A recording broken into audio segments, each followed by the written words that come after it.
Hello students, कैसे हैं आप लोग। तो हमने अपना डिस्ट्रीब्यूशन ऑफ पार्टनरशिप फॉर्म का चैप्टर स्टार्ट किया था, जिसमें अभी तक के 2 लेक्चर्स में हमने मेन डिसोल्यूशन की अकाउंटिंग सीखी थी, जिसमें हमने देखा था कि कैसे बुक्स ऑफ अकाउंट्स डिसोल्यूशन में क्लोज होते हैं। और फिर लास्ट लेक्चर में मैंने आपको कुछ क्वेश्चंस भी कराए थे बेसिक डिसोल्यूशन के। अब आज के लेक्चर में हमें एक बहुत ही इंपॉर्टेंट टॉपिक कवर करना है, जिसका नाम है insolvency of a partner. Insolvency of a partner.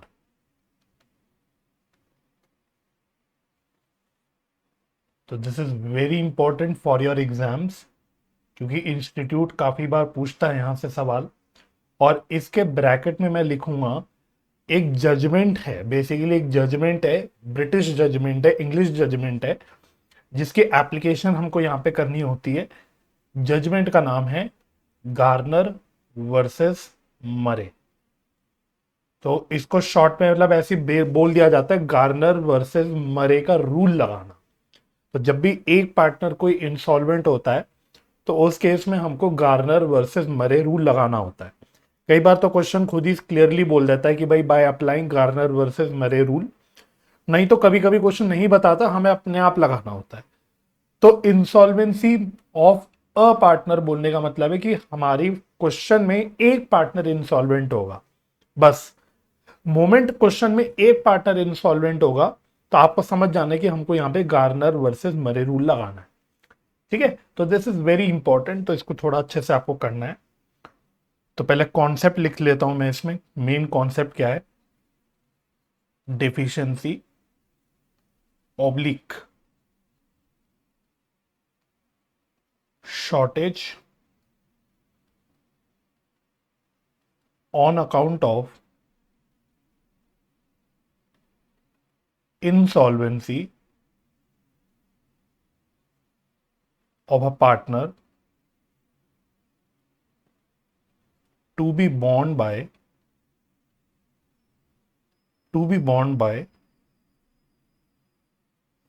remaining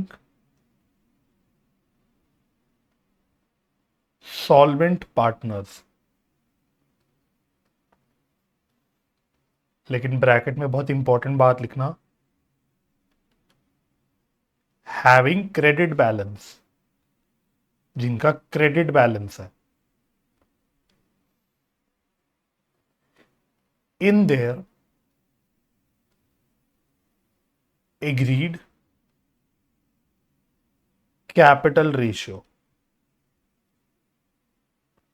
capital ratio, इसमें कैपिटल रेशियो को भी हाईलाइट करेंगे। ठीक है, तो अब ये देखो कॉन्सेप्ट पता है कौन बता रहा है इस चैप्टर में, मतलब इस कॉन्सेप्ट में, इस टॉपिक में जो भी चीज मैं आपको बताऊंगा, जो भी अकाउंटिंग ट्रीटमेंट बताऊंगा, ये मैं नहीं बता रहा, ये आपका इंस्टीट्यूट नहीं बता रहा, ये कोई अकाउंटिंग स्टैंडर्ड नहीं बता रहा, ये कोई एक्ट नहीं बता रहा, कोई लॉ नहीं बता रहा। कभी ये बच्चे सोच लेते कि ये हम जो सीखते हैं ये as per Indian partnership act है, नहीं। यहाँ पे एक जजमेंट चलती है जो काफी कॉमनली चलती है, वो है गार्नर वर्सेस मरे की। तो गार्नर वर्सेस मरे में कोर्ट ने जो जजमेंट बोली थी, कोर्ट ने जो बोला था कि आप ऐसे ऐसे इसकी ट्रीटमेंट करो, ऐसे ऐसे इसकी अकाउंटिंग करो, वही हम यहाँ पे अप्लाई कर रहे हैं। तो ज्यादा क्यों कर रहे हैं, कैसे कर रहे हैं, नहीं सोचने का। कोर्ट को भाई जैसा सही लगा उनको अपने हिसाब से, भाई देखो कोर्ट जो जजमेंट देता है वो अपनी डिस्क्रिशन लगा के देता है, अपने दिमाग लगा के देता है। तो कोर्ट को जो सही लगा जजमेंट उसने दे दिया, अब हमें उसको अप्लाई करना है यहाँ पे अपने क्वेश्चंस में, दैट्स इट। ठीक है, तो पहली बात इस जजमेंट में बोली गई कि इंसॉल्वेंसी के केस में जो पार्टनर की शॉर्टेज है या डेफिशिएंसी है ड्यू टू इंसॉल्वेंसी, वो कौन बियर करेगा? वो बाकी रिमेनिंग सॉल्वेंट पार्टनर्स बियर करेंगे। लेकिन वही सॉल्वेंट पार्टनर्स जिनका क्रेडिट बैलेंस हो। और किस रेशो में करेंगे? ये प्रॉफिट शेयरिंग रेशो में नहीं करेंगे, ये अपने कैपिटल के रेशो में करेंगे। राइट, तो मैं क्वेश्चन से दिखाऊंगा कि ये कैसे होता है। लेकिन करना क्या है आपको? सॉल्वेंट पार्टनर्स को डेफिशिएंसी या जो भी है वो बियर करनी है इनसॉल्वेंट पार्टनर की। बात समझ में आ गई? तो अगर मैं इसकी जर्नल एंट्री बोलूं तो इसकी जर्नल एंट्री क्या होगी? क्वेश्चन से ज्यादा वैसे आपको समझ आएगा, तो कैसे लिखूं? ऐसे लिख लेता हूं, remaining solvent partners capital account debit to insolvent partners capital account.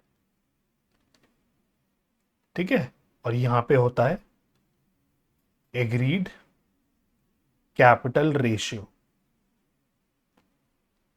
तो कैपिटल रेशियो का क्या मतलब है ये भी हमें बताया गया है, तो वो भी हम डिस्कस करेंगे। लेकिन ये हमको एंट्री करनी होती है, किसकी एंट्री करनी होती है? डेफिशिएंसी की, एडजस्टमेंट की एंट्री करनी होती है, जिसमें सॉल्वेंट पार्टनर्स इनसॉल्वेंट पार्टनर्स की डेफिशिएंसी को बियर कर देते हैं। राइट, तो एक तो ये बात हो गई। अच्छा, अगली बात, नेक्स्ट एरो, एक बड़ी मजेदार बात बोली, एक बड़ी मजेदार बात बोली कोर्ट ने जजमेंट में। उसने बोला realisation loss will be brought in cash by all the solvent partners. फिर से इंपॉर्टेंट बात ब्रैकेट में, including partner with debit capital balance.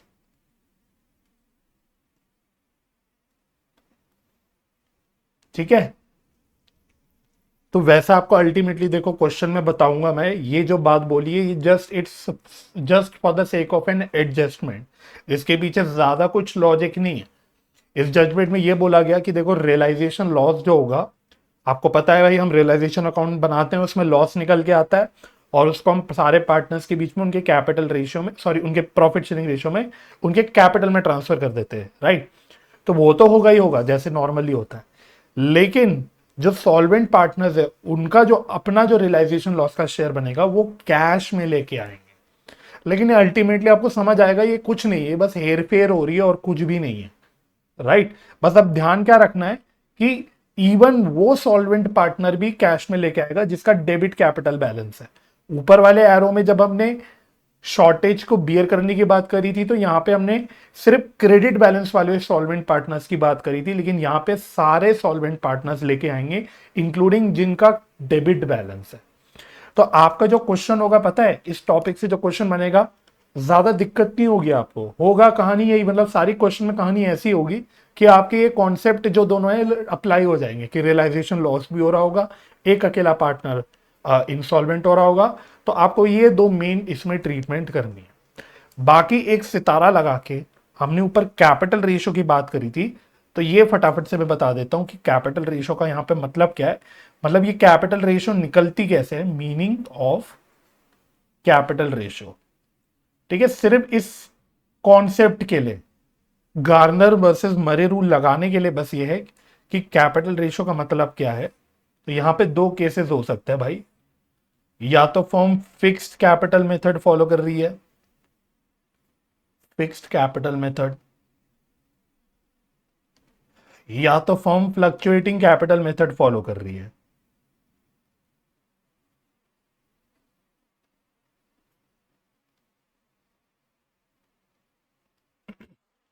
अगर तो जो फिक्स्ड कैपिटल मेथड फॉलो कर रही है तो कैपिटल रेशियो का मतलब है रेशियो ऑफ फिक्स्ड कैपिटल्स, और अगर फ्लक्चुएटिंग कैपिटल मेथड है तो आपको क्या लेना है, कैपिटल का जो बैलेंस है वो लेना है plus minus reserves, profits, losses, इनका इफेक्ट लेना है। तो जो आपका अमाउंट आएगा इसके बेसिस पे आप कैपिटल रेशियो निकालना है। ठीक है, तो अगर क्वेश्चन में फिक्स कैपिटल मेथड है तो आपके बल्ले बल्ले हैं, तो कुछ नहीं है, फिक्स कैपिटल का बैलेंस दे रखा होगा क्वेश्चन में, उसका आप आपसी रेशियो निकाल लेना, वही आपका कैपिटल रेशियो निकल जाएगा। लेकिन फ्लक्चुएटिंग कैपिटल के मेथड के केस में यहाँ पे जो कैपिटल का बैलेंस होगा वो लेना है, और प्लस आपको पता है जो रिजर्व्स होते हैं वो हम पार्टनर्स में बांटते हैं, कोई एक्यूमुलेटेड प्रॉफिट्स होते हैं वो पार्टनर्स में बांटते हैं, कोई एक्यूमुलेटेड लॉसेज होते हैं, कुछ भी deferred revenue expenditure fictitious asset वगैरह ये हम राइट ऑफ करते हैं। तो इसकी एडजस्टमेंट, खाली इसकी एडजस्टमेंट करने के बाद जो कैपिटल का बैलेंस बचेगा वो हमको लेना होता है for the sake of calculating capital ratio. ठीक है, तो स्टेप बाय स्टेप क्वेश्चन में जैसे जैसे जो आएगा हम उसको देखते हुए चलेंगे। पॉइंट क्लियर हो गया?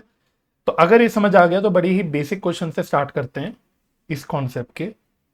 इलस्ट्रेशन नंबर 2, तो मतलब इतना इंपॉर्टेंट कॉन्सेप्ट है इंस्टीट्यूट के हिसाब से कि सेकंड इलस्ट्रेशन ही जो उन्होंने डाल दिया वो इसी से डाल दिया। लास्ट लेक्चर में हमने इलस्ट्रेशन 1 तो कर दिया था, वो नॉर्मल डिसोल्यूशन का क्वेश्चन था, और जो सेकंड इलस्ट्रेशन है वो सीधा गार्नर वर्सेस मरे के ऊपर है। तो देखो इलस्ट्रेशन नंबर 2, आ जाओ पढ़ते हैं क्या कहता है ये। P, Q and R were partners sharing profits and losses in the ratio of 3:2:1। इनका प्रॉफिट शेयरिंग रेशियो है 3:2:1। नो पार्टनरशिप सैलरी और interest on capital being allowed. ठीक है, मतलब ये तो जबरदस्ती कहानी की बात है, कह रहे कोई इंटरेस्ट ऑन कैपिटल नहीं देना, कोई सैलरी नहीं देनी। ठीक है भाई, हम उसका कुछ करते भी नहीं, राइट, हम डिसोल्यूशन के क्वेश्चन में इसका कोई लेना देना ऐसा होता भी नहीं।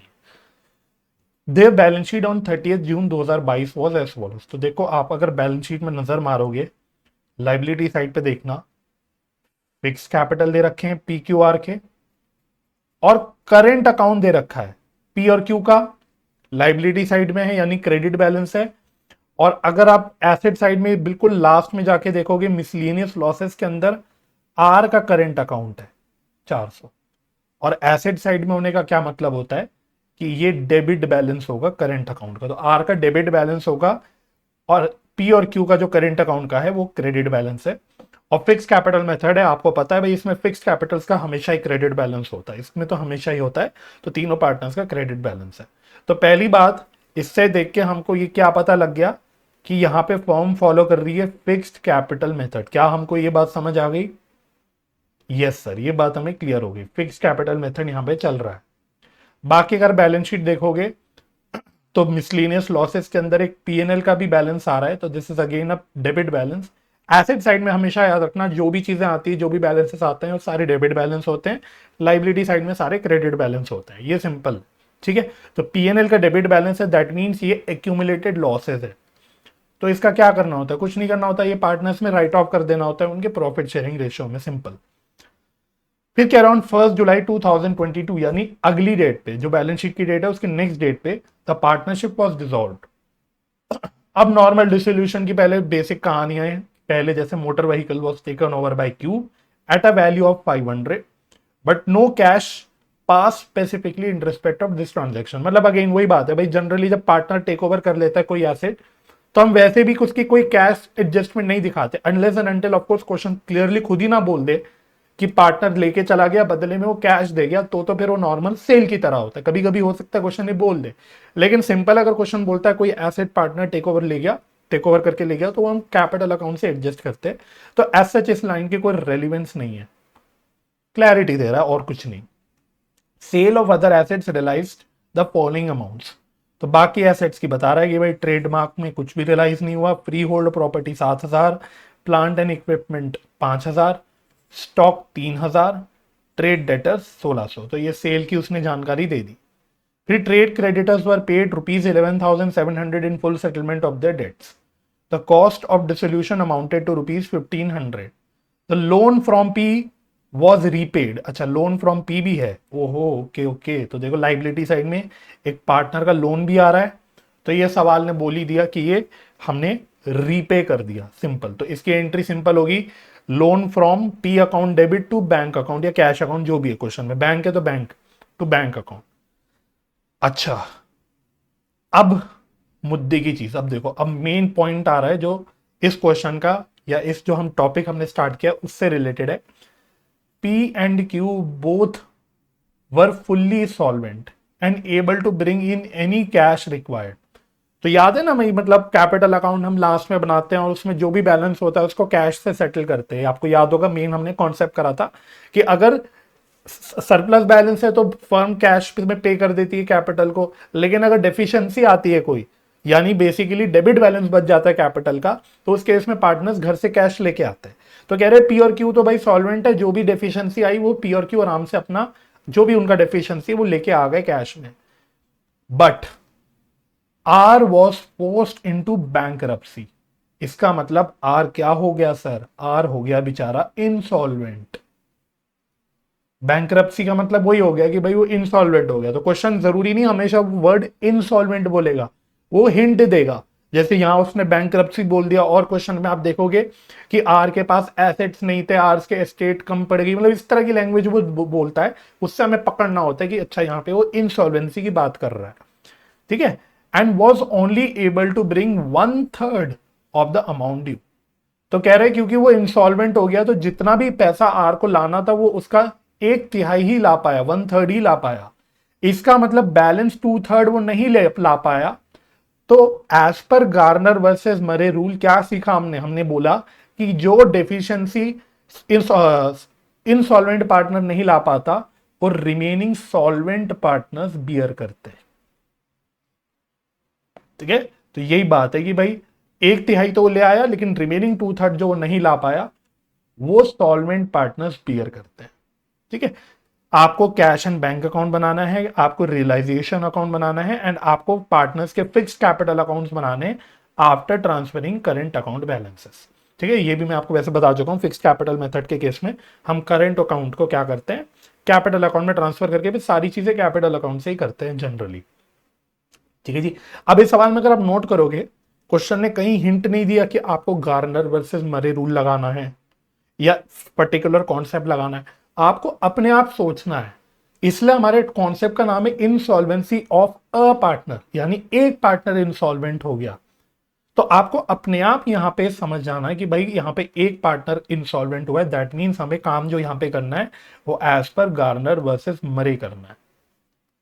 कई बार तो क्वेश्चन खुद बता देता है, कई बार कोई प्रॉब्लम नहीं, फिर तो कोई दिक्कत ही नहीं, लेकिन क्वेश्चन नहीं बताता तो आपको खुद ही आइडेंटिफाई करना है। अब बच्चे यहाँ पूछते हैं सर अगर एक की जगह दो पार्टनर इंसॉल्वेंट हो गए तो क्या, अरे भाई आपके सिलेबस में गार्नर वर्सेस मरे है भाई, तो उसका जजमेंट है हमारे पास एक पार्टनर के लिए, अब दो पार्टनर के लिए कोई ऐसा जजमेंट नहीं है, तो वहां नहीं बनाएगा वो क्वेश्चन फिर आपके उस हिसाब से। ठीक है। तो सिलेबस के हिसाब से क्वेश्चन आता है, तो बच्चे अक्सर पूछते हैं डाउट्स, तो मैं इसलिए बोल रहा हूं आपको। ठीक है। इसके अलावा एक छोटा सा कॉन्सेप्ट हमारा ये भी है कि अगर सारे ही पार्टनर इंसॉल्वेंट हो गए तो क्या, ये हमारे सिलेबस में, वो मैं बाद में करूंगा, अभी पहले हम लोग एक पार्टनर की इंसॉल्वेंसी से डील कर रहे हैं। ठीक है। तो फटाफट से उसने जिस सीक्वेंस में चीजें मांगी है उस सीक्वेंस में फॉर्मेट बना लेते हैं। तो सबसे पहले उसने कैश एंड बैंक अकाउंट बोला है, तो वैसे तो देखो सवाल में बैंक है, मैं सीधा सीधा बैंक अकाउंट लिख देता हूं। I don't think cash account है हमारे क्वेश्चन में, है क्या? देखो कैश एट बैंक लिखा हुआ है तो हमारे पास बैंक ही है ना, तो कैश अकाउंट क्या बनाओगे, चलो तो बना लेते हैं। तो उल्टी सीधे ऑर्डर में क्वेश्चन पूछता है भाई, सीक्वेंस में पूछ लेगा तो कोई प्रॉब्लम है क्या क्वेश्चन को, क्योंकि cash and bank account last में बनाया जाता है वैसे।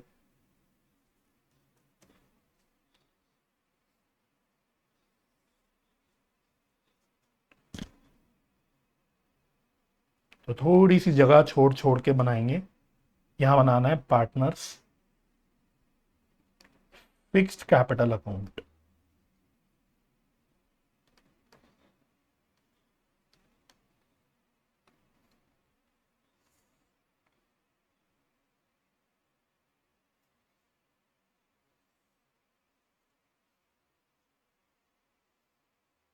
अच्छा उसने पहले रियलाइजेशन अकाउंट बोला था, तो चलो रियलाइजेशन अकाउंट बना लेते हैं पहले।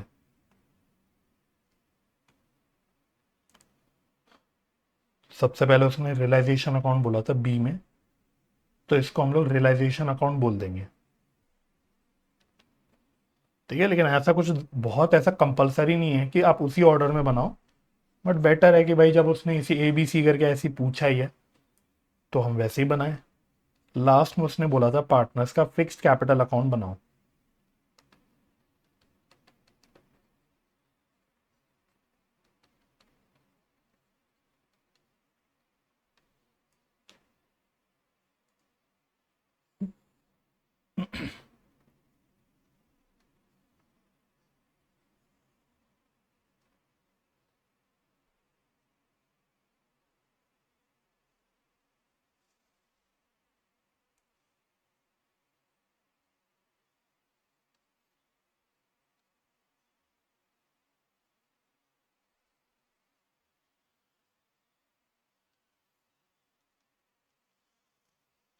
चलो शुरू करें।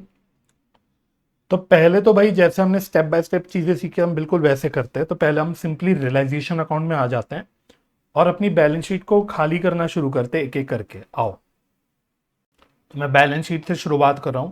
तो सबसे पहले फिक्स्ड कैपिटल के बैलेंसेस दे रखे हैं 20, 20, 10। तो ये पहले हम लोग डाल देते हैं कैपिटल अकाउंट में। तो by balance BD, by balance BD. तो 20, 20 एंड 10।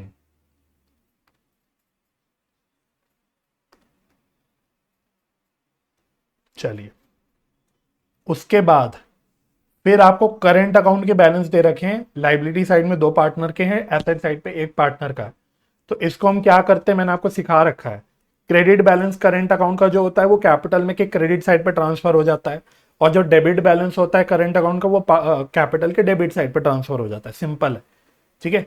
तो देखो इसको ऐसे कर लेते हैं सीधा सीधा, बाय पार्टनर्स करंट अकाउंट, और एक बेचारे पार्टनर का डेबिट बैलेंस होगा तो वो इधर आ जाएगा 2 पार्टनर्स करंट अकाउंट। नहीं तो आप इंडिविजुअली पार्टनर का करंट अकाउंट का नाम भी लिख के कर सकते हो, वो ज्यादा अच्छा तरीका होगा। मतलब ये तरीका भी ओके है। नहीं तो आप ये कर सकते हो, इंडिविजुअली पार्टनर का नाम ले लो। तो जैसे कि पी और क्यू का क्रेडिट बैलेंस है तो बाय पीस करंट अकाउंट। तो ये ज्यादा बल्कि बेटर तरीका है, बिकॉज आपको ये करंट अकाउंट जो इंडिविजुअली ओपन हो रखे हैं लेजर बैलेंसेस है, ये सिंपल इनको क्लोज करना है ना। तो 2 आवर्स करंट अकाउंट।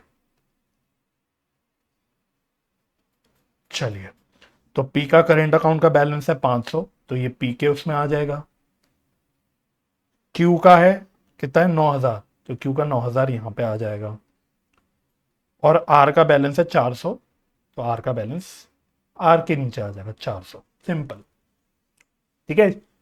ओके, उसके बाद और क्या क्या है, ये भी हो गया, करंट अकाउंट हो गया। लोन फ्रॉम पी क्वेश्चन ने बोला था कि हमने पे कर दिया, तो पे कर दें क्या इसको। तो एंट्री क्या होगी, loan from P account debit to bank account. तो हमारे लेजर जो हम बना रहे हैं उसमें सिर्फ बैंक अकाउंट बना रहे हैं हम लोग, लोन फ्रॉम पी का कोई अकाउंट नहीं बना रहे। आप चाहो तो बना सकते हो, मांगा नहीं क्वेश्चन ने तो जरूरत नहीं है, चाहो तो बना भी सकते हो। तो loan from P to bank आएगा तो क्रेडिट साइड पे बाय लिख देंगे, बाय लोन फ्रॉम पी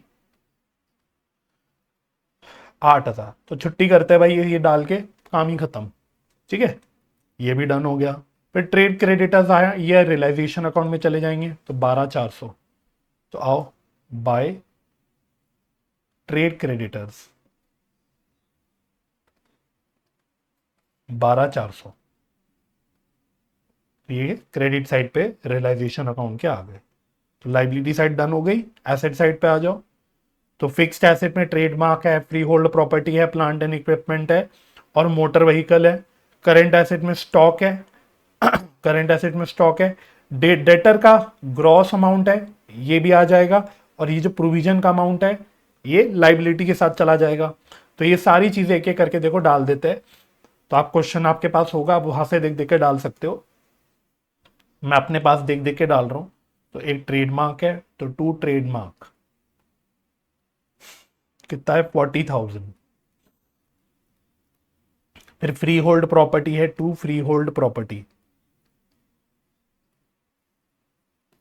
यह है 8,000। फिर प्लांट एंड इक्विपमेंट है 2 प्लांट एंड इक्विपमेंट,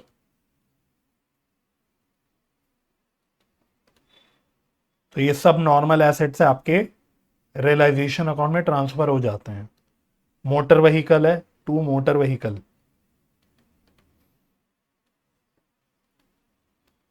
700। फिर स्टॉक है 2 स्टॉक, स्टॉक है 3900 का। फिर डेटर्स हैं 2 डेटर्स, तो डेटर्स हैं 2000 रुपए के। तो यहां ध्यान रखना ग्रॉस अमाउंट आएगा और लाइबिलिटी साइड पे प्रोविजन फॉर डाउटफुल डेट आएगा, इस बात का ध्यान रखना, बाय प्रोविजन ऑन डेटर्स। तो कितने रुपए का डेटर है, मतलब कितने रुपए का प्रोविजन है, 100 रुपए का। उसके बाद अगला आइटम क्या दे रखा है, ये सारी चीजें हमने डाल दी। उसके बाद अगला दे रखा है कैश एट बैंक 200 रुपए। तो ये बैंक का बेसिकली ओपनिंग बैलेंस हो गया, तो ऊपर हमने बैंक अकाउंट बना रखा है टू बैलेंस ब्रॉट डाउन, तो ये हो गया 200। उसके बाद आर का करेंट अकाउंट हम ऑलरेडी ट्रांसफर कर चुके, पीएनएल अकाउंट 12,000, तो ये हम राइट ऑफ कर देते हैं पार्टनर्स में, तो ये कैपिटल के डेबिट साइड पे डाल देंगे टू पीएनएल अकाउंट। ठीक है, अब इंस्टीट्यूट ने पता है क्या किया है इसमें, ध्यान रखना, मतलब आप बाद में आंसर देके घबरा जाओगे। इंस्टीट्यूट ने करंट अकाउंट से पहले एडजस्ट कर दिया पीएनएल अकाउंट का बैलेंस और नेट अमाउंट करंट अकाउंट का डाला है। आप कोई दिक्कत नहीं, आप सीधा करंट अकाउंट डाल के पीएनएल अकाउंट यहां पे राइट ऑफ कर दो, अल्टीमेट आंसर सेम आएगा। समझ आ रही बात? तो इंस्टीट्यूट का आंसर आप बाद में जब चेक करोगे तो आपको दिखेगा कि ये करंट अकाउंट का जो बैलेंस मैंने ट्रांसफर किया, उन्होंने वो ट्रांसफर करने से पहले पीएनएल अकाउंट का एडजस्ट कर दिया बैलेंस, अपना अपना पीक्यूआर का बांट दिया, करंट अकाउंट से एडजस्ट कर दिया और नेट को अमाउंट को ट्रांसफर करा करंट अकाउंट के। कोई प्रॉब्लम नहीं, आप ऐसे भी कर सकते हो, answer will be the same. ठीक है, तो वो आपकी श्रद्धा, आपको जैसे अच्छा लगे। तो 3:2:1 का रेशियो है और पीएनएल अकाउंट है 12,000 का, तो ये कितना कितना बढ़ जाएगा, आई थिंक 6,000, 4,000 और 2,000, सिंपल। तो ये भी डन हो गया। तो I think balance sheet done हो गई हमारी, बैलेंस शीट अपनी अपनी मतलब खाली कर दी हमने एक तरह से, जो चीज जहां थी उसको हमने प्लेस कर दिया उसकी जगह पे। अब एक एक करके नीचे वाले पॉइंट्स को पढ़ना शुरू करते हैं। तो पहली बात उसने बोला था कि जो क्यू है वो मोटर व्हीकल लेके चला गया 500 रुपए पे, भगवान जाने कौन सा मोटर व्हीकल 500 रुपए पे लेके गया, बट गया सो गया, तो कोई दिक्कत नहीं है। तो इधर आ जाओ, बाय क्यूज अकाउंट, ब्रैकेट में लिख लेंगे मोटर व्हीकल, तो वो 500 रुपए पे लेके चला गया और इसको फिर क्यू के कैपिटल में क्रॉस पोस्ट कर देंगे to realisation account, motor vehicle, तो ये आ गया 500। उसके बाद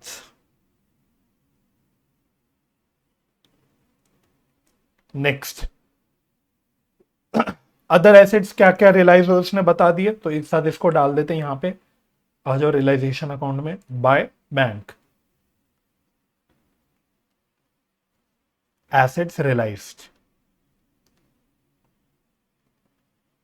तो यहीं पे देख देख के डाल लेते, तो कौन से एसेट्स कितने पे बिके। ट्रेडमार्क तो 0 पे बिका, तो वो मैं लिख ही नहीं रहा।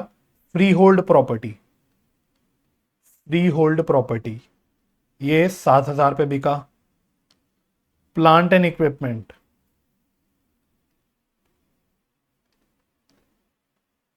तो ये बिका 5,000 पे। स्टॉक 3,000, तो स्टॉक बिका 3,000 पे। डेटर्स आपके 1,600,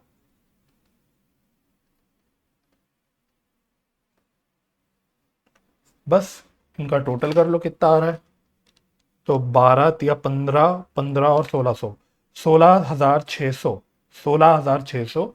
और इसको बैंक अकाउंट में भी पोस्ट कर देंगे टू रियलाइजेशन अकाउंट,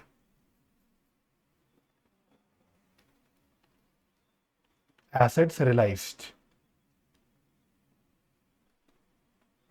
16,600।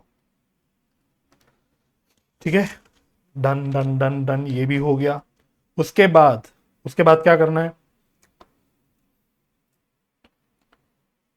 फिर नीचे उसने बोला क्रेडिटर्स को 11,700 पे कर दिया है इन फुल सेटलमेंट, तो टू बैंक। और अगर आप और साथ में आगे की लाइन भी पढ़ लोगे तो डिसोल्यूशन का खर्चा है 1,500 रुपए का, तो ये भी टू बैंक करके ही आ जाएगा। तो ये ऐसे लिख देते हैं, ये भी ट्रेड क्रेडिटर्स। और क्या बोला था उसने, डिसोल्यूशन कॉस्ट, तो चलो रियलाइजेशन एक्सपेंस बोल देते हैं इसको, कुछ भी लिख दो। तो 11,700 क्रेडिटर्स को पे करा और रियलाइजेशन या डिसोल्यूशन का जो खर्चा हुआ 1,500 का हुआ, तो टोटल हो गया 13,200। और इसको फिर रियलाइजेशन अकाउंट में क्रॉस पोस्ट कर देंगे। अरे अरे अरे अरे, ये तो बैंक अकाउंट था सर।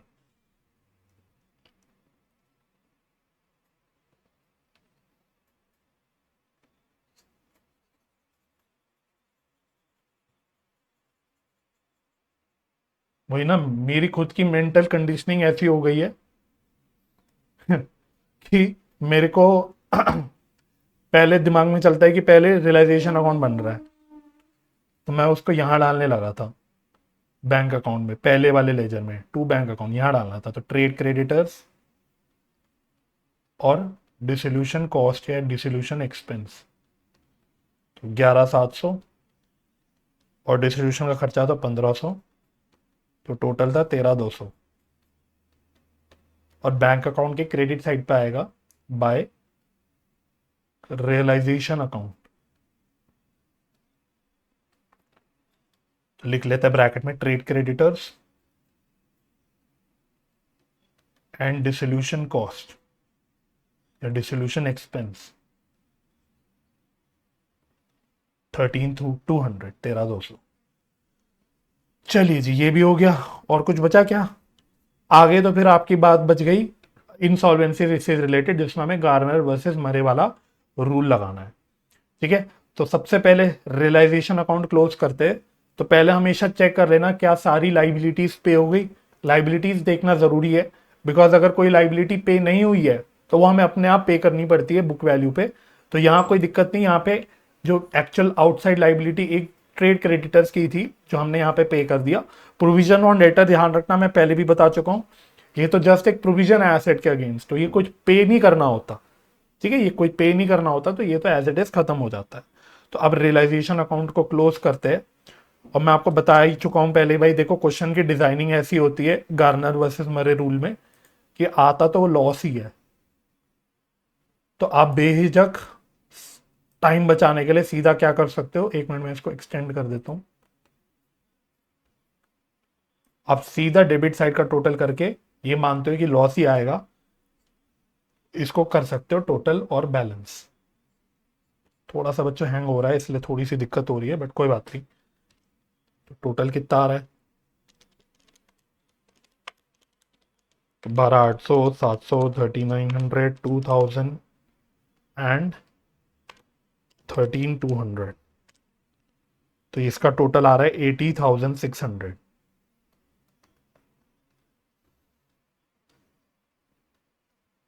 तो यहां लॉस बचेगा बाय लॉस ऑन रियलाइजेशन, और तीनों पार्टनर्स में बढ़ जाएगा पी क्यू आर। तो कितना बच रहा है लॉस,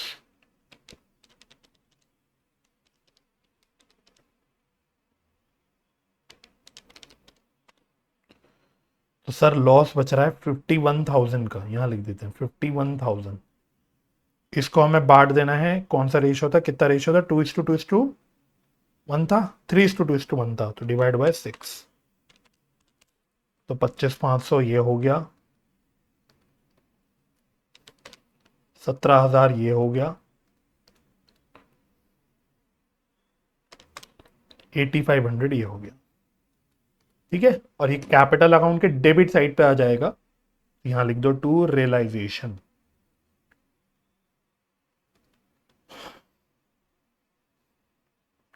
तो ये लॉस है, तो ऊपर से देखते हैं पोस्ट कर दो 25,500, 17,000 और 8,500। चलो यहां तक तो सिंपल, अभी तक मैंने कुछ नया काम नहीं किया, बिल्कुल लास्ट क्लास वाला हमने बेसिक काम करा है। ठीक है, अब हमको थोड़ा सा सतर्क होना है, क्योंकि अब हमें एक्चुअली अप्लाई करना है अपना जो ये कॉन्सेप्ट है गार्नर वर्सेस मरे वाला रूल, बेसिकली हमें अप्लाई करना है।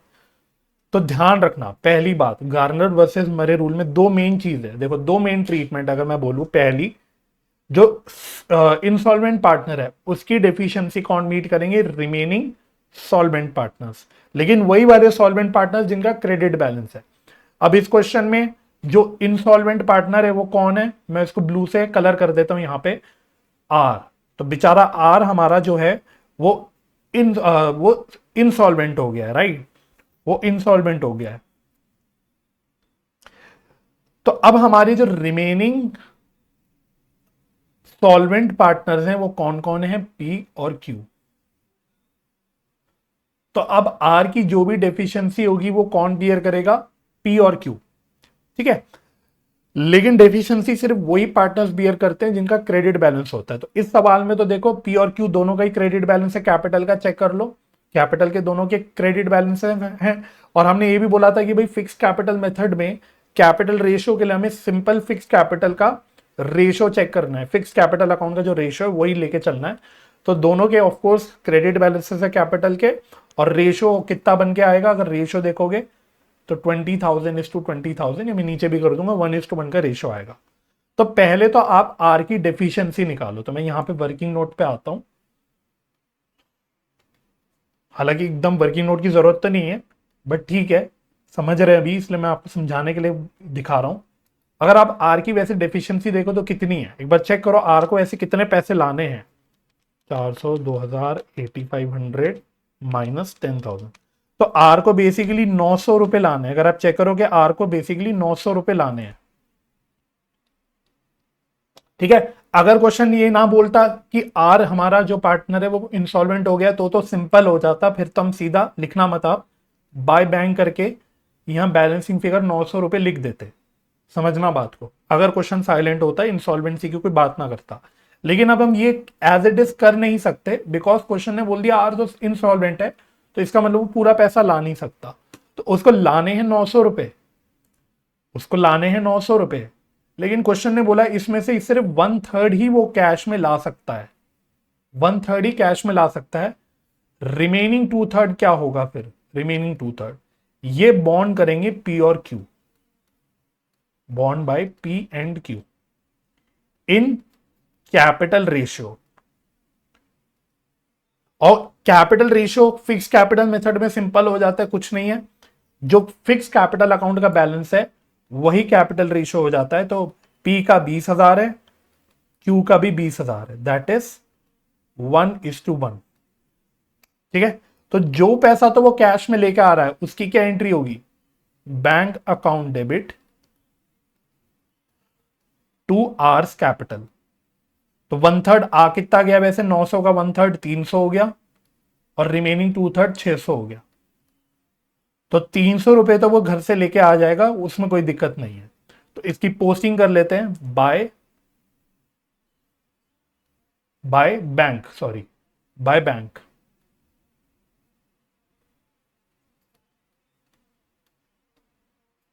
कितना हो गया? 300, 300। ठीक है। अच्छा, अब जो रिमेनिंग 2/3 है यानी 600 है, ये कौन बियर करेंगे? ये बियर करेंगे पी और क्यू। तो इसकी जर्नल एंट्री होगी P's capital account debit, Q's capital account debit to R's capital account, remaining 600 के लिए। तो ये 600 होगा, और ये कैपिटल रेशियो में होगा, that is 1:1, that is 300 and 300। तो पहला पॉइंट तो ये था कि भाई देखो जितना तो इंसॉल्वेंट पार्टनर ला पा रहा है वो तो ठीक है, नॉर्मली ले आएगा। जो बैलेंस बच गया, जो रिमेनिंग डेफिशिएंसी बच गई, वो सॉल्वेंट पार्टनर्स बियर करेंगे। तो वो हमने यहाँ पे देखो सॉल्वेंट पार्टनर से बोला लो 300 रुपए करके इसको बियर कर लो। अब इसकी पोस्टिंग कर लो, तो इसको फटाफट से पोस्ट कर लो by P's capital by Q's capital. तो ये क्रेडिट साइड पे हो गया 300, 300, और फिर डेबिट साइड पे पोस्ट कर दो टू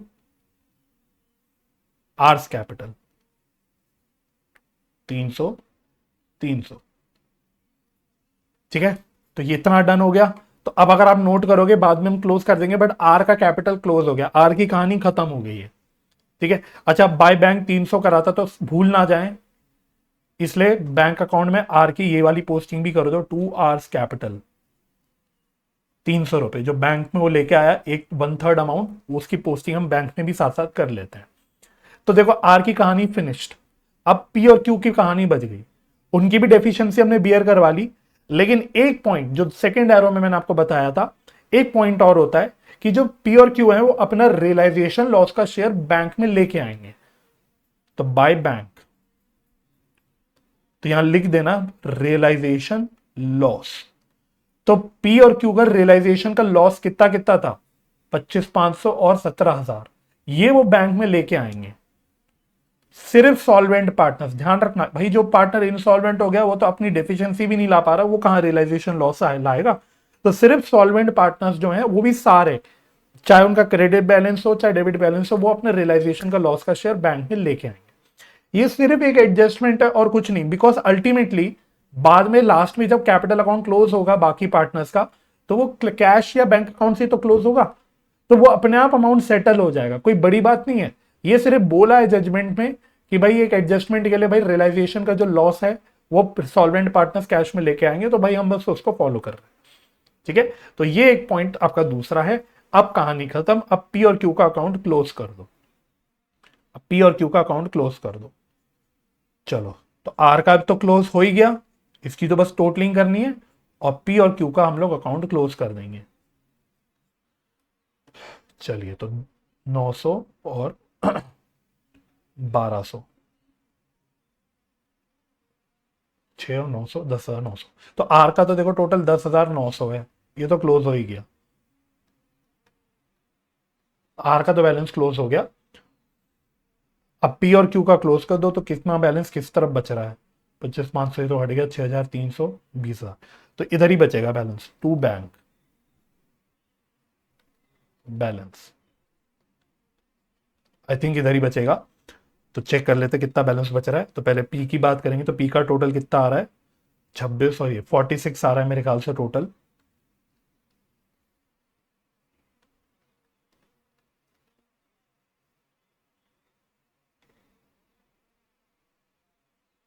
यस, 46 आ रहा है। तो 46 में से चला गया ये सब, -6,000, -25,500, -300, तो ये बच रहा है 14,200।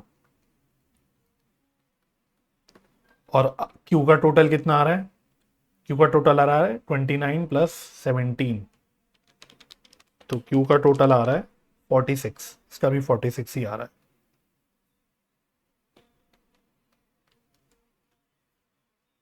तो इसमें से 4,500 -17,000 -300, तो इसका बच रहा है 24,200। तो देखो, मैं आपको यही कह रहा था कि बहुत सारे बच्चे पूछते हैं सर ये क्या लॉजिक है, रियलाइजेशन लॉस क्यों कैश में लाया जा रहा है, ये वाली जो हमने एंट्री करी ये क्यों कर रहे हैं। पहली बात तो इस क्यों का जवाब सिंपल है, जजमेंट ने बोला है, लेकिन इसको करने से कोई तकलीफ की बात नहीं है, बिकॉज अल्टीमेटली लाने के बाद फाइनल सेटलमेंट बैंक से ही होने वाली है। तो वो अपने आप जो वो पैसा लेके आया, क्योंकि बच्चों को लगता है सर ये लॉस क्यों ला रहे हैं, फालतू में पैसा लेके आ रहे हैं, तो ठीक है, पैसों की हेर फेर हो रही है और कुछ भी नहीं हो रहा।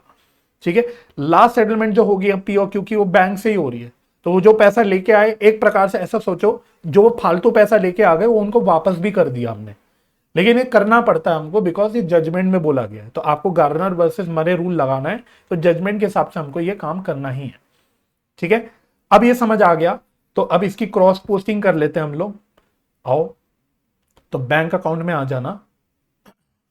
तो बैंक अकाउंट में एक तो 2 पीस कैपिटल, 2 क्यूज कैपिटल, तो जो रियलाइजेशन लॉस लेके आए थे उसकी क्रॉस पोस्टिंग हो जाएगी, और फाइनल सेटलमेंट हमने पे कर दिया पी और क्यू को, उसकी पोस्टिंग यहां पे हो जाएगी by P's capital by Q's capital. ये क्या है, ये फाइनल सेटलमेंट है।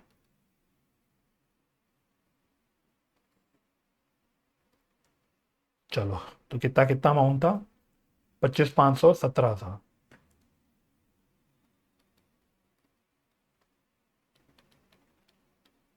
और फाइनल सेटलमेंट कितनी कितनी थी, 14,200, 24,200।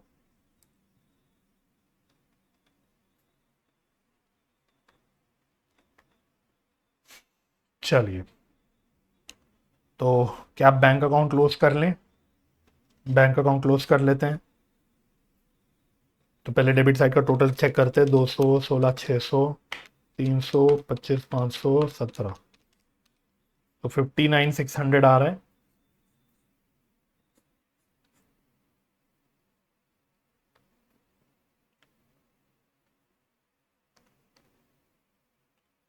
और इधर 8,000, 13,200, 14,200, 24,200, तो 59,600 आ रहा है। तो टोटल हमारा बैंक का एकदम टैली हो रहा है, कोई दिक्कत नहीं हो रही। ठीक है, तो ये होता है आपका बच्चों गार्नर वर्सेस मरे।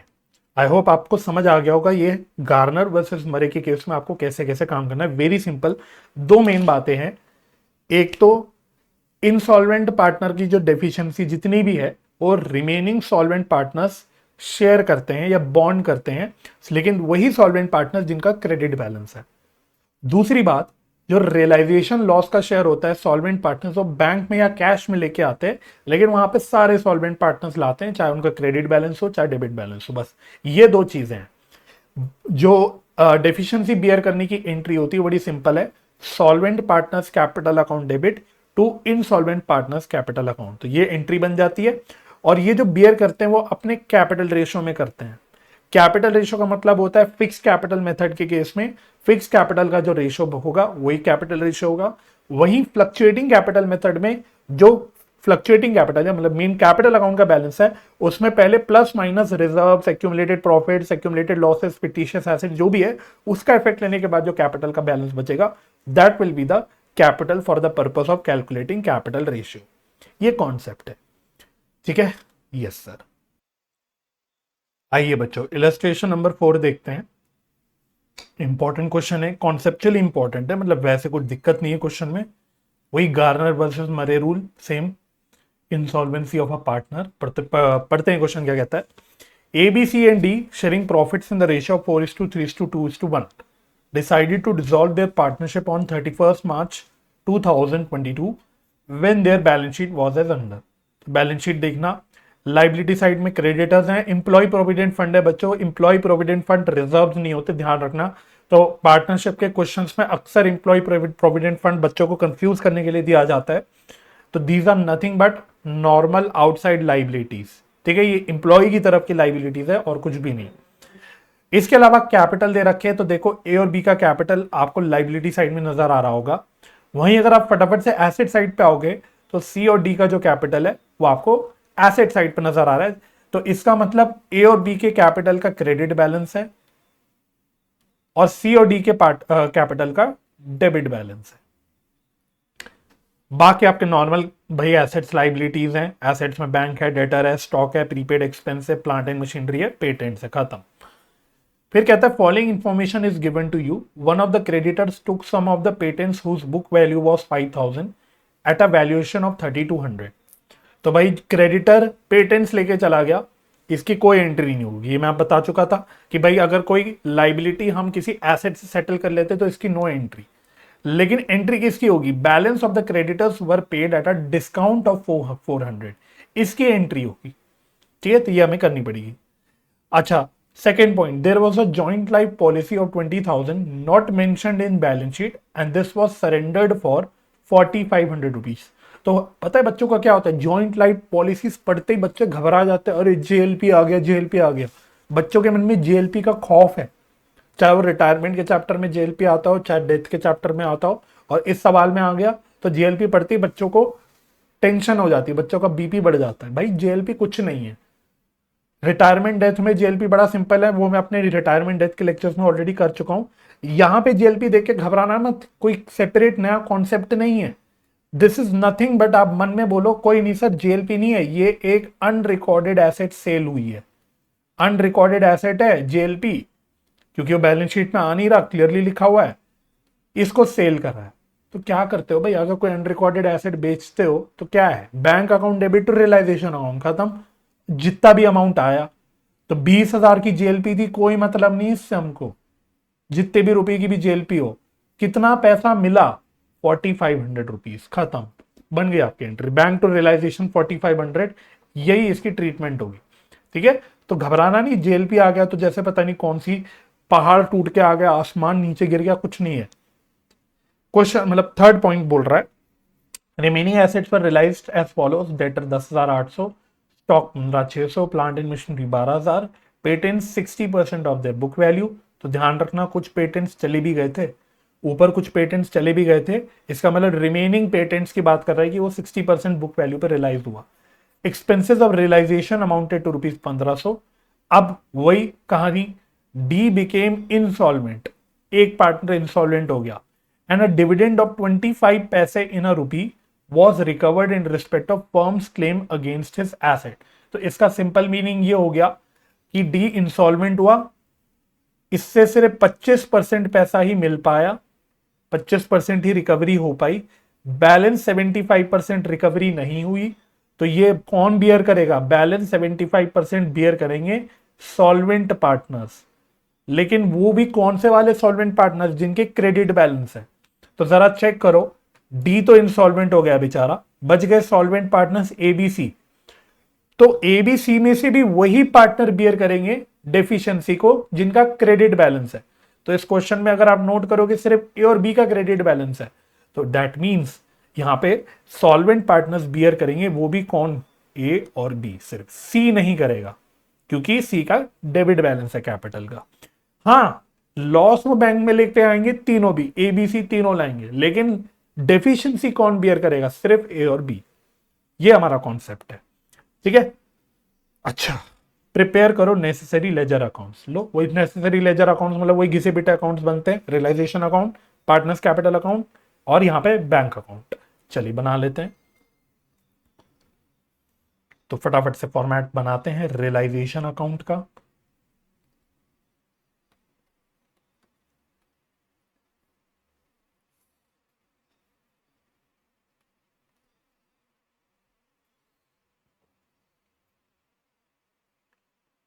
तो रियलाइजेशन अकाउंट हमेशा थोड़ा बड़ा ही बनाना, थोड़ी एक्स्ट्रा जगह लेके बना लेना, क्योंकि कभी कभी उसमें बहुत सारी चीजें आ जाती हैं।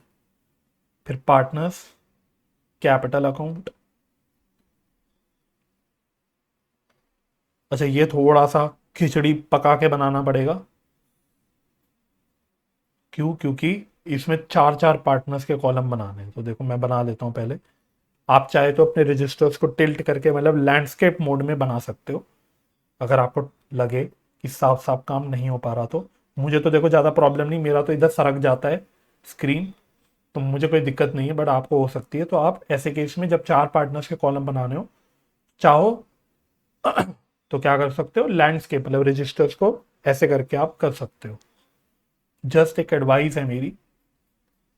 बाकी तो मुझे पता है आप लोग मुझसे ज़्यादा साफ साफ काम करते हो, तो मैं कोई होता नहीं आपको एडवाइस देने वाला। तो थोड़ा सा हमने यहाँ अकाउंट खींच दिया।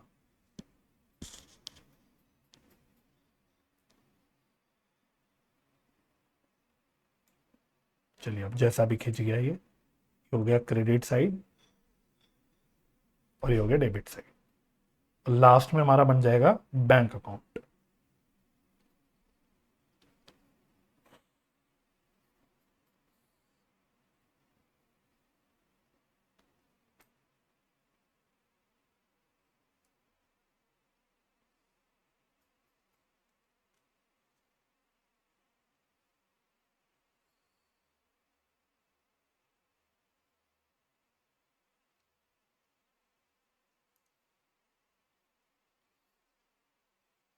चलिए शुरू करें फिर क्वेश्चन। यस सर, बिल्कुल। शुभ काम में देरी कैसी, फटाफट से शुरू करिए। आओ। तो स्टेप्स आपको मैं बता चुका हूं, आपको तरीका समझ आ गया कैसे काम करना है। पहले बैलेंस शीट को खाली करना शुरू करना है। तो लाइबिलिटी साइड पे देखो क्रेडिटर्स और एम्प्लॉय प्रोविडेंट फंड, फिर रियलाइजेशन अकाउंट में क्रेडिट साइड पे आ जाएंगे। ये डेबिट साइड है, क्रेडिट साइड। ठीक है। तो बाय ट्रेड क्रेडिटर्स या जो भी है क्रेडिटर्स, क्रेडिटर्स हैं 15,700 के, और एक एम्प्लॉय प्रोविडेंट फंड ये है 6,300 का। और क्या है? फिर कैपिटल के बैलेंसेस हैं, ये कैपिटल अकाउंट में चले जाएंगे। तो ए और बी का तो पॉजिटिव बैलेंस है, तो बाय बैलेंस ब्रॉट डाउन। तो ये 40,000, 20,000। सी और डी का कुछ नहीं। उसके बाद एसेट साइड पे बैंक है 535, तो ये बैंक अकाउंट का ओपनिंग बैलेंस हो जाएगा। To balance brought down 535। उसके बाद debtors, stock, prepaid expense, plant and machinery, patents, ये सारी चीजें रियलाइजेशन अकाउंट में ट्रांसफर होगी। चलिए तो एक एक करके करते हैं। टू टू डेटर्स, तो डेटर्स कितने रुपए के हैं? डेटर्स हैं 15,850 के। उसके बाद टू स्टॉक, स्टॉक है 25,200। To prepaid expense, prepaid expense है 800 रुपीज के। उसके बाद प्लांट एंड मशीनरी,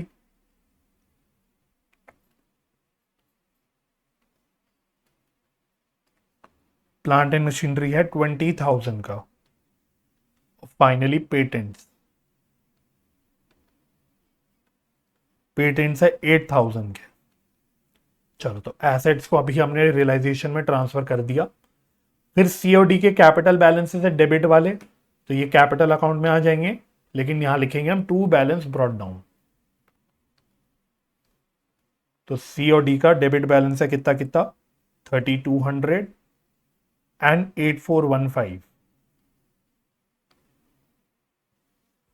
चलो, तो बैलेंस शीट डन हो गई, खाली हो गई बैलेंस शीट। अब नीचे एक एक करके पॉइंट पढ़ते हैं और काम खत्म। One of the creditors took some of the patents whose book value was 5,000 at a valuation of 3,200। Balance creditors were paid at a discount of 400। ठीक है, तो ऐसा पॉइंट वैसे एक और क्वेश्चन में मुझे लग रहा है मैं करवा चुका हूं आपको, बट फिर से बता देता हूं। वर्किंग नोट में आ जाओ। तो अगर आप अपने पास देखोगे तो हमारे जो क्रेडिटर्स हैं, हमारे जो क्रेडिटर्स है वो कितने रुपए के हैं? तो हमारे क्रेडिटर्स हैं 15,700 के। तो कुछ तो क्रेडिटर्स हमारे पेटेंट्स ले गए। कितने रुपए की बुक वैल्यू के पेटेंट्स ले गए सर? ये 5,000 रुपीज की बुक वैल्यू के पेटेंट्स ले गए, लेकिन किस वैल्यू पे लेके गए? ये 3,200 पे लेके गए, 3,200 पे लेके गए। इसका मतलब ये हो गया, एक तरह से समझने के लिए बस, कि क्रेडिटर्स ने बोला कि हम इतने पेटेंट्स लेके जा रहे हैं और हम मान रहे कि हमारा 3,200 रुपीज पे हो गया, तो 3,200 रुपीज की क्रेडिटर की लाइबिलिटीज पे हो गई। लेकिन क्योंकि ये पेटेंट्स लेके गए, एसेट लेके गए, तो इसकी हमें कोई भी एंट्री नहीं पास करनी होती, नो एंट्री। और बैलेंस ऑफ क्रेडिटर्स जो बच गए उनको हमने कैश पे कर दिया। तो बैलेंस बच कितने गए क्रेडिटर्स? 15,700 में से 3,200 चले गए, 3,200 पे हो गए, तो बैलेंस बच गए 12,500 के। इनको हमने पे कर दिया, लेकिन डिस्काउंट पे करा। कितने रुपए के डिस्काउंट के पे करा? 400 रुपए के। तो इनको हमने 12,500 माइनस 400 रुपए के डिस्काउंट पे, दैट इज 12,100 रुपए पे करे, तो ये हम पे कर देंगे और इसकी जर्नल एंट्री हो जाएगी realisation to bank, realisation to bank. ठीक है, तो आ जाए, आ जाओ रियलाइजेशन अकाउंट में, टू बैंक। ये हो गए क्रेडिटर्स। ये मैंने वर्किंग नोट में कैलकुलेशन कर ली, 12,100। कोरिस्पॉन्डिंगली बैंक अकाउंट में भी इसको पोस्ट कर देंगे क्रेडिट साइड पे बाय रियलाइजेशन अकाउंट।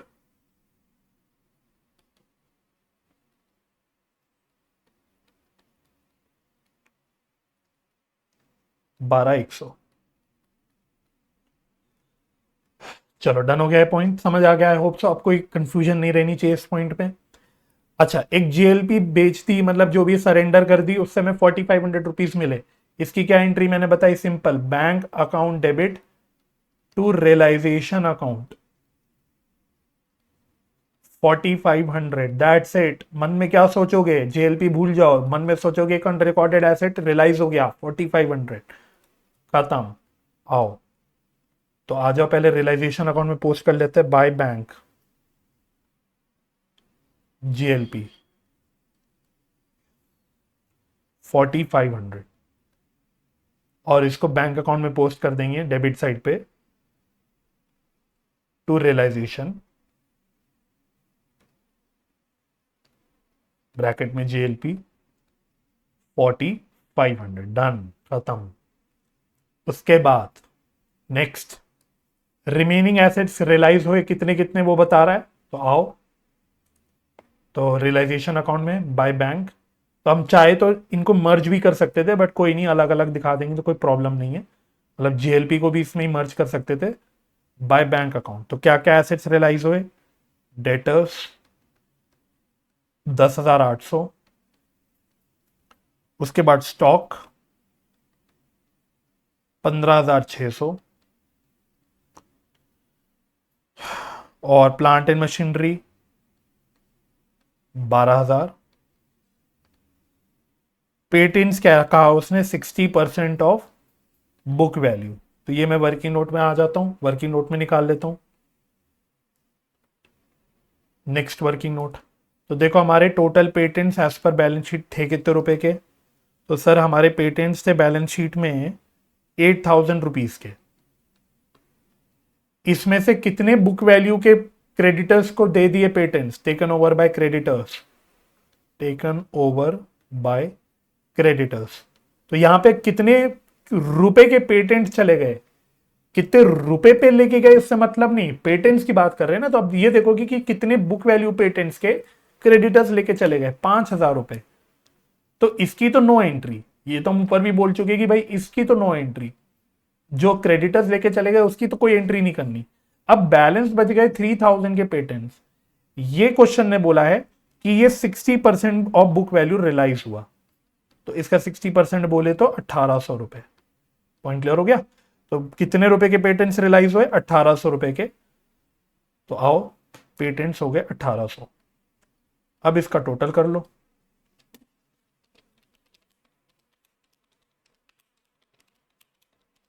तो टोटल आ रहा है 40,200। ठीक है, और इसको बैंक में भी पोस्ट कर लेते हैं, टू रियलाइजेशन, एसेट्स रियलाइज्ड 40,200। चलिए ये भी डन। इसके बाद रियलाइजेशन एक्सपेंसेस है 1,500 के। तो देखो रियलाइजेशन अकाउंट में आ जाओ, to bank.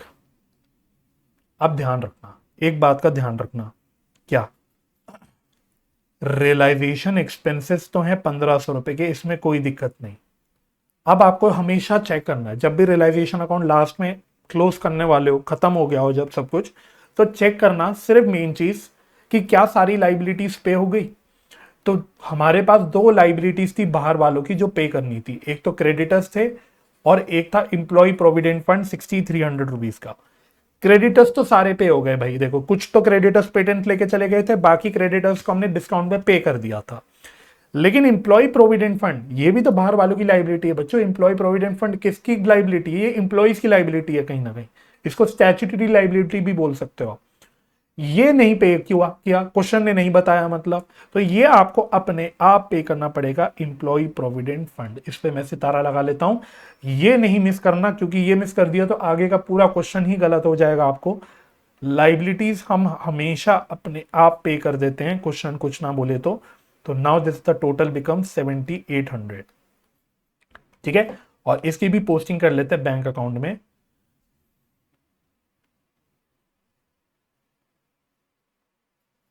Bye realisation account, तो इसमें हम लोग एक्सपेंसेस ले रहे हैं एंड इंप्लॉय प्रोविडेंट फंड का जो लाइबिलिटी वो पे कर रहे हैं। तो कितना था टोटल, 7,800। ठीक है, डन हो गया। Now you can close the realisation account. Asset में चेक करने की जरूरत नहीं, बिकॉज जो एसेट बिक गए वो तो बिक गए, जो नहीं बिके वो हम मानते वो कुछ भी रियलाइज नहीं करा। हालांकि इस क्वेश्चन में मुझे ऐसा लग रहा है कि हमने सारे एसेट्स कुछ ना कुछ वे में बिक ही गए हैं, लेकिन नहीं भी बिके होते तो भी कोई प्रॉब्लम नहीं, हम अपने आप से कोई एसेट नहीं रियलाइज करते जब तक क्वेश्चन ना बोले। लेकिन लाइबिलिटीज हमें अपने आप से पे करनी है अगर क्वेश्चन कुछ नहीं बोल रहा तो। और क्योंकि गार्नर वर्सेस मरे का क्वेश्चन है भाई, समझ जाना, लॉस ही आना है, तो आपके लिए एक प्रकार से अच्छा ही है। आप सीधा एसेट साइड का मतलब सॉरी डेबिट साइड का टोटल करना शुरू कर दो, क्योंकि ऑलमोस्ट सर्टेन ही होता है गार्नर वर्सेस मरे वाले क्वेश्चंस में कि जो आपका लॉस ही निकल के आना है, क्योंकि तभी तो क्वेश्चन वाला आपसे एग्जामिनर टेस्ट करा पाएगा कि आपको गार्नर वर्सेस मरे की एडजस्टमेंट आती है कि नहीं आती। लॉस ही नहीं होगा तो कैसे होगा काम, है ना। तो यहां पे लॉस ही बचने वाला है, बाय लॉस ऑन रियलाइजेशन। ठीक है, और ये हम बांट देंगे ए बी सी डी में। तो पहले तो कितने रुपए का लॉस बच रहा है,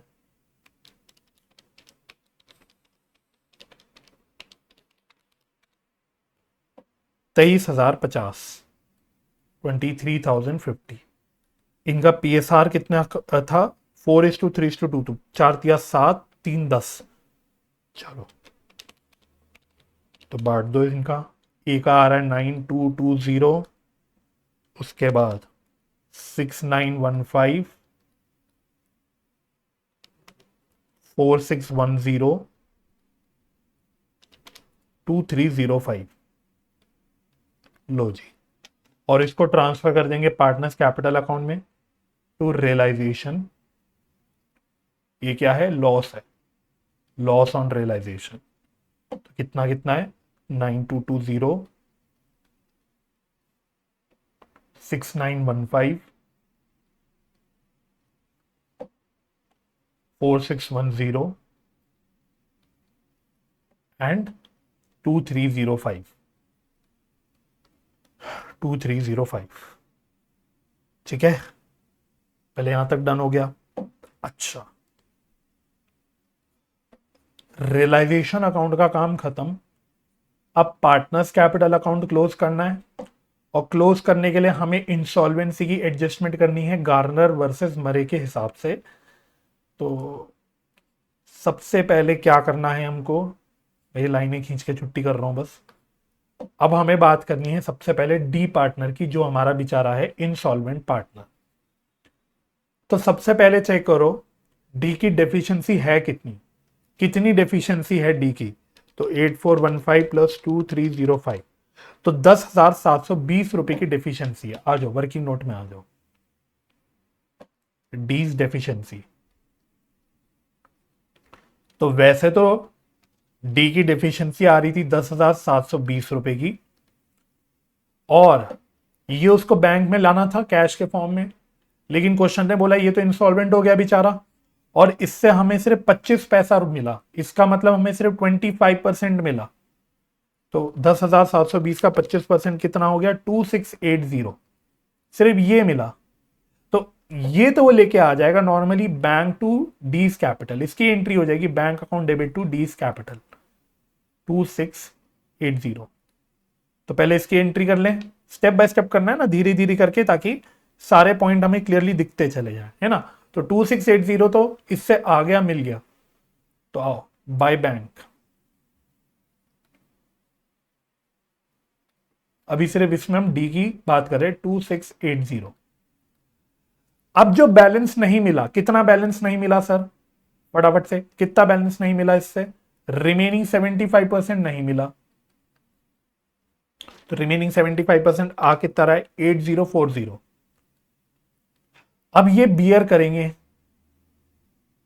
कौन बियर करेगा सर? सिर्फ ए और बी बियर करेंगे, जो सॉल्वेंट हैं प्लस जिनका क्रेडिट बैलेंस है, सिर्फ वही पार्टनर्स बियर करेंगे। बिकॉज सी का तो डेबिट बैलेंस है कैपिटल का, वो नहीं बियर करेगा, सिर्फ ए और बी बियर करेगा।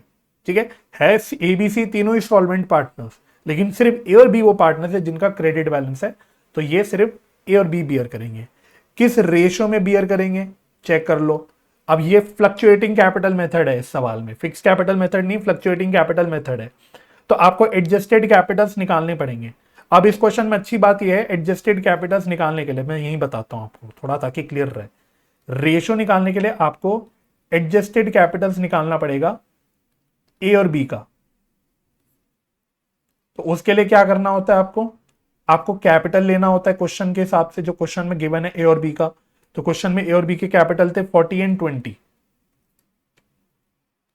मैं सिर्फ क्लैरिटी के लिए करके दिखा रहा हूं, नहीं तो इतना टाइम आपको वेस्ट नहीं करना, ये सब करने में आपको फालतूपना करने में वेस्ट नहीं करना टाइम, फटाफट कैलसी पे करना है सब कुछ। अभी सिर्फ समझा रहा हूं इसलिए इतना कर रहा हूं। अगर कोई रिजर्व्स वगैरह होते तो ए और बी का हम लोग रिजर्व का शेयर ऐड कर देते। अगर कोई लॉसेस होते, लॉसेस बोले तो not realisation loss, not realisation loss, जो आपके एक्यूमुलेटेड लॉस होते हैं, पीएनएल का जो बैलेंस होता है, या जो फिक्टिशियस एसेट्स वगैरह होते हैं जो हम राइट ऑफ करते हैं, वो हम लोग माइनस कर देते। इस सवाल में इनमें से कुछ भी नहीं है, तो इसलिए यहां पे जो फाइनल कैपिटल का बैलेंस बन जाएगा वो 40 और 20 ही बनेगा, बिकॉज कोई रिजर्व वगैरह कुछ नहीं है। तो बस इसका अगर आपसी रेशियो निकालोगे तो कितना आएगा? 40:20, दैट इज 2:1। तो इसके लिए एंट्री क्या बन जाएगी, A is capital account debit, B is capital account debit, to C is capital, sorry to D is capital. कितने रुपए की डेफिशिएंसी थी, 8040 की, और ये 2:1 के रेशियो में होगा। ठीक है तो ये 2680 आ रहा है, 2680, और इसका आ रहा है 5360, 5360। ठीक है, डन, यस। तो अब इसकी पोस्टिंग कर लेते हैं। तो अब सारी पोस्टिंग कर लो। तो एक तो वो 2680 लेके आ गया था, वो उसकी हमने पोस्टिंग कर ली थी। हम साथ में उसको यहां पे भी डाल देते हैं, 2D's कैपिटल 2360, 2360 राइट, नहीं 2360 कितना था डी का, 2680 था, सॉरी 2680 था।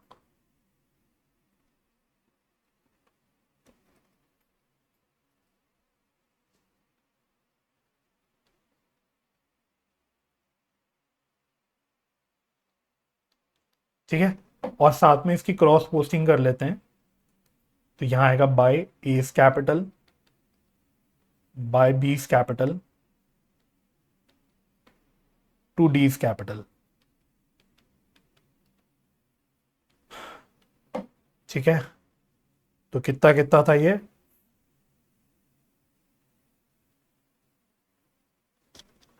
था 5360 और 2360।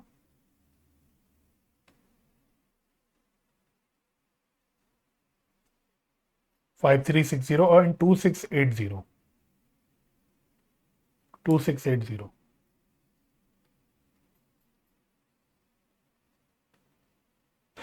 चलिए, और साथ ही साथ ए बी सी अपना रियलाइजेशन का जो लॉस का शेयर है वो कैश में लेके आएंगे। ठीक है, एडजस्टमेंट एंट्री है, नोशनली कर देते हैं, बस पास कर देते हैं, क्योंकि जजमेंट को अप्लाई करना है। रियलिटी में वो पहले ला रहे होंगे फिर दे रहे होंगे, मतलब इतना लेन देन चल रही होगी नहीं चल रही होगी वो हमें नहीं पता, हमें दिखाना है। आप इसको सिंपल नोशनली एडजस्टमेंट एंट्री मान लो, नहीं तो आप ये मान लो कि भाई सही में लाए गए। हमें क्या करना, हमें तो ये करना ही करना है। तो रियलाइजेशन का लॉस लेके आएंगे, लेकिन अब के ए बी सी तीनों लाएंगे, सारे ही सॉल्वेंट पार्टनर्स लाएंगे। तो ए बी और सी तीनों ही अपना शेयर लेके आएंगे। ठीक है, चलो इसको भी बैंक में डाल देंगे, पोस्ट कर देंगे, to A's capital, to B's capital, to C's capital.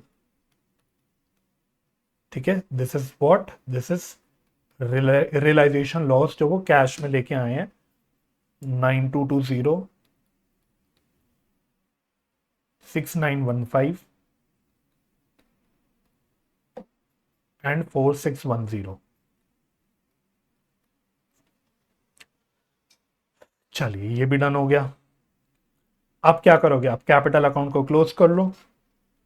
अब कैपिटल अकाउंट को क्लोज कर लो, तो पहले डी का क्लोज कर देते हैं, 84152305। तो टोटल आ रहा था 10,720।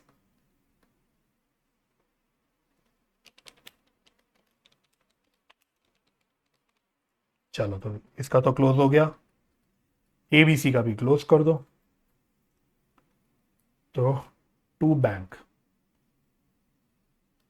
टू बैंक, अच्छा ये एबीसी का ये भी डालना था हमें, 5360 एंड 2680, 5360 2680 ये पोस्ट करना था, ये रह गया लिखने से। चलिए, तो ये भी डन हो गया। तो 40,000 प्लस 9220, तो ये हो गया 49,220।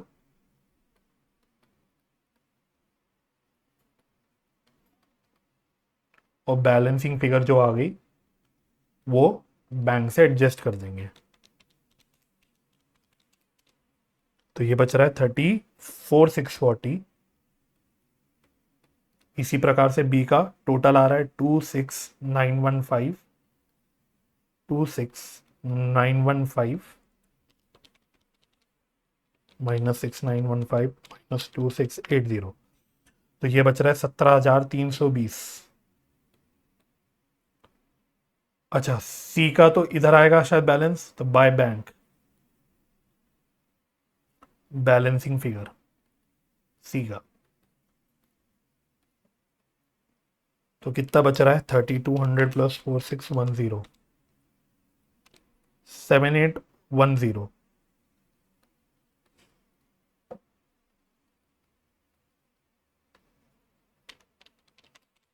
3200। लो जी, ये हो गया। इसकी भी पोस्टिंग कर लेते हैं। तो by A's capital by B's capital, तो कितना कितना निकाला था? 34640 एंड 17320। इसी प्रकार से सी भी लेके आया था, तो टू सीज कैपिटल। ये फाइनल सेटलमेंट हो रही है, ठीक है। ऊपर रियलाइजेशन लॉस लाया था, अब ये फाइनल सेटलमेंट हो रही है 3200।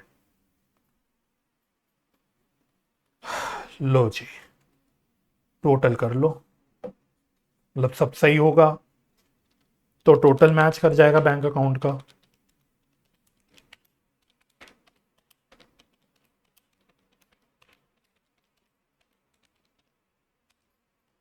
तो डेबिट साइड का टोटल आ रहा है 71,860।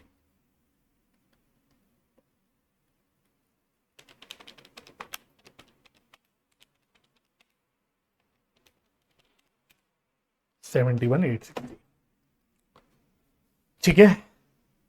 तो भाई ये था आपका गार्नर वर्सेस मरे।